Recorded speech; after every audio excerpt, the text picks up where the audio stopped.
What's the name of the fish that looks like a fancy tinfoil barb? That has to be one of the most common questions I get regarding this fish right here. So today I want to shine some light on this fish and give a species profile on the Flagtail Prochilodus. Hey everyone, this is DW's Darius and welcome to another day in the fish room. So yeah, today we're going to be talking about the Flagtail Prochilodus. Every time somebody wants to know about this fish, they ask me either what's the fish with the orange and black tail, or what's the fish that looks like a fancy version of these guys, and these are tinfoil barbs. Now while that fish over there does look kind of similar, they definitely are very different when it comes to behavior and characteristics, and this fish has earned the spot on my top 10. I say this a lot, I have top 10 fish that change all the time because I have so many different types of fish, but for years now, the 2 years that I've kept this fish, he's been among my top 10 because he's just definitely an awesome fish. Now currently he's not showing his normal behavior. Right now they're hungry, they know I'm getting ready to feed them, so he's in front of the glass begging for food. But normally this fish would spend his day grazing on algae throughout the aquarium. So yeah, right now a little bit different behavior, but still an awesome fish. Now this fish is called the Flagtail Prochilodus, obviously because of that beautiful tail. And one of the things I love about this fish is that even though this fish is not the brightest when it comes to colors, it still sticks out very well in this aquarium. And I believe this just because this fish has so much small detail. The tail, the fins, the colors on those. From different angles you can notice black spots on this fish. The face has that nice orange. So it's not a big, bright, colorful fish like some of these cichlids. Instead it's a fish with small, minute detail. And if you're a fish keeper like me and you enjoy fish and their natural beauty, this fish definitely will be very attractive to you. Now, for those of you who have made the comparison of this fish with my tinfoil barbs, yes, they do look very similar, but like I said, these fish are very different. They're not even related. They're not even like in the same family. Those tinfoil barbs, they come from Asia and they are in the Cyprinidae family. This guy comes from South America. Now, the family of this fish is not one that I'm very common or familiar with, so I'll leave the name on the screen, but a completely different family. These guys in the wild, they swim in shoals, so they're not really a fish that depends on the school like the tinfoil barbs. The tinfoil barbs, I believe you need to keep them in a school. These guys, however, for the most part, they're best kept solo because they can be aggressive towards their own kind or towards fish that look similar. So unless you have a big aquarium like this, it's best you only keep one. And even if you do have a big aquarium like this, you got to treat it the same way you treat cichlids. You got to have a colony of about 5 or more. Look at the two bass fighting. The Temensis challenged the mono, and because of that, they've been going back and forth. But the mono won, so he's going to stay tank balls. But yeah, if you want to keep multiple of these Flagtail Prochilodus in the same aquarium, you got to keep at least 5 or more, and that way they can distribute their aggression between each other. And that's the only way you could keep multiple of them. And in that case, I'd say it's better just to keep one. Now, I used to always boast about how peaceful mine was, but the thing I didn't really talk about was the fish that I'm keeping it with. I'm keeping mine with fish that don't look anything like it, so that definitely helps out a lot. And on top of that, these fish are naturally more aggressive, so their aggression makes this guy seem absolutely peaceful. But I've had a number of people come to me telling me that they're extremely aggressive, they chase all their fish around, and that's mainly because they are aggressive towards their own type, or like I said, fish that look similar. So if you keep these guys, it's best you keep them as the solo silverfish in your aquarium, like I said, unless you have a larger aquarium. Now, as you see, I do have mine with these mildly aggressive cichlids, and mine is doing fantastic. As I said before, one reason is because he doesn't look like these fish, so he doesn't really feel the need to partake in their hierarchy or just demonstrate any aggression towards them, and vice versa. These guys don't find him as a threat. In their opinion, this fish is ugly because he doesn't have any of their colors, and because of that, they don't really bother him.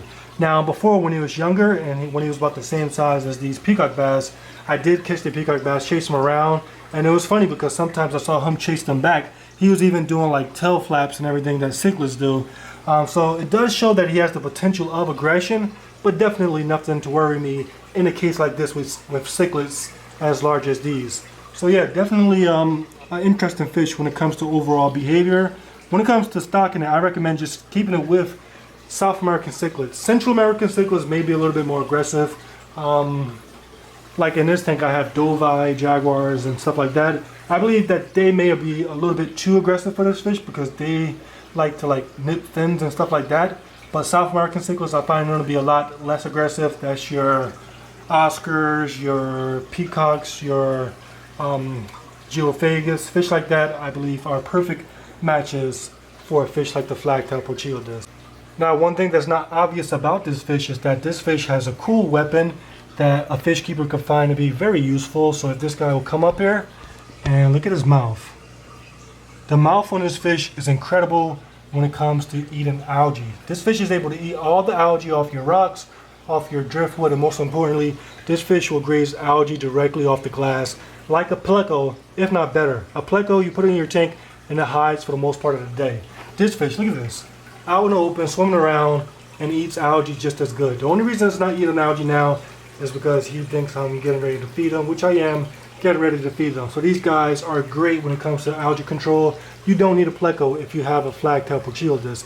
The only thing is that just like a pleco, they do produce a lot of waste. I think that is linked with algae eaters. Algae eaters, fish that eat algae all day, are going to poop a lot. The good thing is that it's not stringy poop like plecos.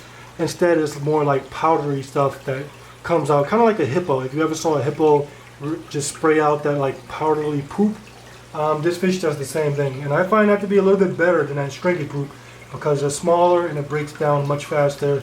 And it's not an eyesore when you look at the bottom of the tank. On the same topic of this guy eating algae, that shows you that this fish is naturally a herbivore. Now, in all honesty, I don't really do much to feed him herbivorous foods. This guy is in a tank with mostly predators, and the only food I offer is Hikari carnivore sticks, Hikari sinking Massivore Delight. Both of those are carnivorous pellets, and this guy definitely loves them. I tried offering more herbivorous foods such as what is that, Hikari algae wafers and things like that. However, when you give a fish the option of herbivore versus carnivore diet, it seems like carnivore tastes best, so they're going to go with tastes best. So in a case like this, when you keep yours with fish that eat predatory foods, it is hard to give it a herbivore diet because these guys will prefer that carnivore diet. But the good thing is that these guys will eat the algae in the tank, so I guess that is sufficient based on mine. I have mine for 2 years, and the only food that it accepts directly from me is the carnivore food. However, all day agrees is on algae, and by the looks of it, mine isn't looking too bad. So if you can, it's best to feed yours a herbivorous diet. However, don't stress if you have yours eating carnivore food, as long as you catch it often eating algae within an aquarium. So if you're interested in the Flagtail Prochilodus, some of the things that you need to know is that one, this fish is a large growing fish that grows pretty fast. I bought mine to get 2 years ago and it was 3 inches, and now it's 14 inches. So they do grow pretty fast. Now, while I do believe mine will grow larger than 14 inches, the common size is 14 inches. And at that size, I do believe that a minimum tank size should be a 125 like that over there. Now, a 125 I do believe is minimum considering just how fast they actually grow. When it comes to keeping them with tank mates, as I told you guys, it's best, in my opinion, to keep them with South American cichlids because these guys are at that perfect aggression level. However, I've seen them kept with barbs and tetras even. Because they have that weird mouth, they're not so quick to eat small fish. So I've seen people keeping with tetras, loaches, and things like that. The main rule of thumb is keeping them away from fish that look similar to themselves, and you should be okay. When it comes to the temperature of these fish can tolerate a temperature between 72 degrees Fahrenheit to 82 degrees Fahrenheit. I keep mine at 76 degrees Fahrenheit, and mine is doing awesome. Like I told you guys, a veggie diet is preferred, but don't panic if yours prefer more carnivorous diets. As long as yours is eating algae or some type of greens, you should be okay. If you decide to get yourself a Flagtail Prochilodus, look at all that poop that I was talking about earlier. So yeah, that's one thing. Make sure you stay on top of your water changes because while they don't release stringy poop like a pleco, they do release like dusty poop like that, and you do want to stay on top of your water changes. But yeah, if you want to get one of these fish, if you do decide to get one, don't be shocked if yours is shy for the first few months. When I first bought mine, I haven't seen it in an aquarium for like 5 months. And that's because these fish are extremely shy, especially when you first get them. but eventually they do come around. As you can see, mine likes attention, especially when you keep them with larger fish. When you keep them with larger fish, I guess they feel as if the attention is not all on them, and it definitely helps them to come out a lot more. Overall, the Flagtail Prochilodus is definitely a beast of a fish. So I went in and I put some food in there because they just kept begging me, and he's over there like grazing on a piece of shrimp. And I think that the shrimp being so oily, he never actually eats the entire shrimp. He just grazes on it, and then eventually one of these peacock bass come and steal it from him. But that's him down here doing his thing. Definitely one of my favorite fish of all time. I'm just sitting here. I got time. It's clear to see from up here. The world seems small. We can sit together. It's so beautiful, you and me. We meant to be in the great outdoors, forever free.